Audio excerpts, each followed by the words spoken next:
Osmani sultanları. Sultan II. Mustafa. Osmani dövletining 22. padişahı. Hüküm sürgen devri 1695-yildan 1703-yilgacha. Sultan II. Mustafa 1695-yil 6 fevral taxtga chiqqan vaqtida 31 yoshda edi.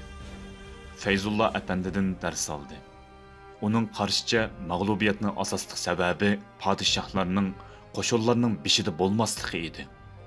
U Qonuniy Sultan Sulaymonni o'ziga ulgu qilib, Avstriyaga qo'shin tortish tayyorligiga kirishdi. 8 arlini qaytarib oldi.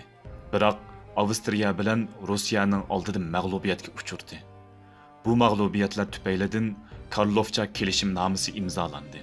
Shuning bilan Osmaniylarning Yevropadagi ilgirilishi to'xtadi. Yevropa davlatlarining buningdan keyingi nishoni Osmani davlatini Yevropadan yo'qotish edi. İkinci Mustafa'nın davrida dengiz armiyasining islohoti uchun qonunnoma chiqarildi. Qismdagi kiyim sonini ko'paytdi. O'sish va pensiyaga chiqish sistemlashtirildi. İkinci Mustafa'nın Edirne'de uzun muddat turib olishi, İstanbulning ikkinchi darajaga tushib qolishi noroziligini ko'paytdi. 1703-yili Edirne voqeasi yuz berdi.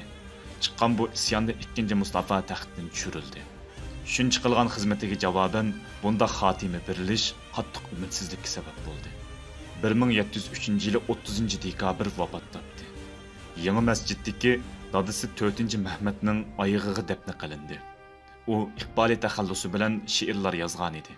Xattatlik san'atida nasih va sulus shaklida yozishga mahoratli edi. Qo'shinga o'zi bosh bo'lib jangga chiqqan oxirgi podshohdir. الصديق فخرا وابن عفان قلب أرسلان والفاتح عثمان وابنة شفين والغازي سليمان